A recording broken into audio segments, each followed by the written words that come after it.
Hello, welcome everyone. Native reviewers channel visit చేసినందుకు thanks. ఇంకొక కొత్త వీడియోతో ఈరోజు మీ ముందుకు వచ్చేసాం.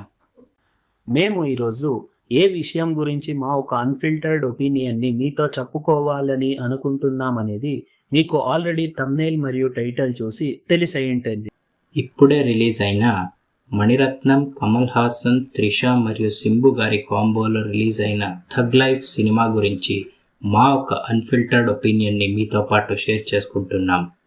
థగ్ లైఫ్ ఇది ఒక ఫ్లాప్లో ఉన్న డైరెక్టర్ మరియు ఫ్లాప్లో ఉన్న యాక్టర్ కాంబోలో రిలీజ్ అయిన సినిమా ఉంటుంది. మరియు థగ్ లైఫ్ సినిమాలో ఒక పెద్ద స్టార్ కాస్టే ఉంది. థగ్ లైఫ్ కాంట్రవర్సీతో స్టార్ట్ అయ్యి ఫ్లాప్తో ఎండ్ అయింది. ఈ సినిమా రివ్యూకి వచ్చేటైతే ఇది ఒక గ్యాంగ్స్టర్ డ్రామా అయ్యుండి boring direction, week screen play మరియు ఫ్లాట్ నరేషన్తో ఇది ఒక బ్యాడ్ సినిమా అయినది అన్నది మా ఒక అన్ఫిల్టర్డ్ ఒపీనియన్. ఇంకా ఈ మూవీ స్టోరీకి వచ్చేటైతే మనము కమల్ హాసన్ గారి నరేషన్తో ఈ మూవీ స్టార్ట్ అవుతుంది. ఫస్ట్లోనే మనకు ఫ్లాష్ బ్యాక్ ఎపిసోడ్స్ వస్తుంది. అప్పుడు కమల్ హాసన్ మరియు సింబు ఎలా కనెక్ట్ అవుతారు అనేది వస్తుంది. తరువాత వాళ్ళిద్దరి మధ్యలోనే రిలేషన్షిప్ పెరిగి వాళ్ళిద్దరి మధ్యలో కాన్ఫ్లిక్ట్స్ స్టార్ట్ అయ్యి ఎవరు బ్రతుకుతారు ఎవరు సస్తారు అనేదే ఈ ఒక గ్యాంగ్స్టర్ డ్రామా అయి ఉంటది. ఇక ఈ సినిమా డైరెక్షన్ విషయానికి వచ్చేటైతే మణిరత్నం గారి డైరెక్షన్కి వరల్డ్ వైడ్ ఫ్యాన్స్ ఉన్నారు. అలాంటి ఒక డైరెక్టర్ ఇలాంటి ఒక సినిమా తీయడం అనేది ఒక ఫ్లాట్ నరేషన్ మరియు బోరింగ్ స్క్రీన్ ప్లేతో ఆడియన్స్ ఎక్కడో ఎక్స్పెక్ట్ చేయలేదు. అవును, తమిళ్ ఇండస్ట్రీ హిట్స్ ఇచ్చిన చాలా గొప్ప గొప్ప సినిమాలు తీసిన మణిరత్నం లాంటి డైరెక్టర్ లాస్ట్ 2 ఫిలిమ్స్ మనం చూసినట్టయితే ఎక్కడో వాళ్ళ స్టోరీ మరియు డైరెక్షన్ అనేది అవుట్డేటెడ్ అనేది మా ఒక అన్ఫిల్టర్డ్ ఒపీనియన్. ఇక ఈ ఫిలంలో హార్ట్ ఆఫ్ ది స్టోరీ అని వచ్చేదైతే ఒక గ్యాంగ్లో ఉండే మనిషి తన గ్యాంగ్ వాళ్ళనే ఎలా రివెంజ్ తీసుకుంటాడు అన్నదే ఈ స్టోరీ అయి ఉంటుంది. ఇక్కడ ఇదొక అవుట్డేటెడ్ స్టోరీ అయి ఉంది. దీన్ని వీళ్ళు మళ్ళీ రాసుకుని తీయడం అనేది ఈ న్యూ జనరేషన్కి ఎక్కడో ఫిట్ అవ్వలేదన్నది మా ఒక అన్ఫిల్టర్డ్ ఒపీనియన్. ఇంకా ఈ మూవీ క్యాస్ట్ విషయానికి వచ్చేటైతే మెయిన్ లీడ్ రోల్స్ అయిన కమల్ హాసన్ మరియు సింబు గారు వాళ్ళకిచ్చిన క్యారెక్టర్ని జస్టిఫికేషన్ చేశారు. ఈ స్టోరీలో వాళ్ళకి అంతలా స్కోప్ లేకపోయినా కూడా వాళ్ళ పర్ఫార్మెన్సెస్తో వాళ్ళ ఫ్యాన్స్కి ఫుల్ మీల్స్ ఇచ్చారు.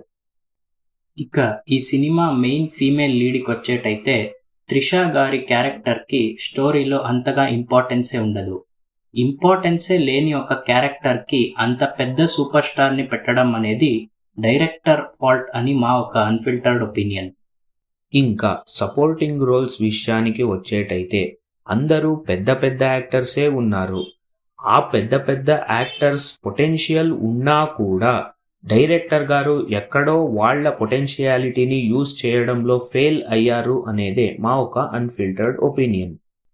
ఈ సినిమా మ్యూజిక్ విచారానికి వచ్చేటైతే డైరెక్టర్ మరియు హీరో రైటర్తో పాటు మ్యూజిక్ డైరెక్టర్ గారు కూడా ఒక ఓల్డర్ జనరేషన్ మ్యూజిక్ డైరెక్టర్ అయినారు. అందుకనే బహుశా ఈ జనరేషన్కి ఎక్కడో వీళ్ళ మ్యూజిక్ ఫిట్ అవ్వలేదన్నది మా ఒక అన్ఫిల్టర్డ్ ఒపీనియన్. అవును, ఏఆర్ రెహమాన్ గారి లాంటి పెద్ద మ్యూజిక్ డైరెక్టర్ ఈ సినిమాకి ఉన్నా కూడా ఎక్కడో వాళ్ళ మ్యూజిక్ ఈ సినిమాకి అంతలా యూజ్ అవ్వలేదు.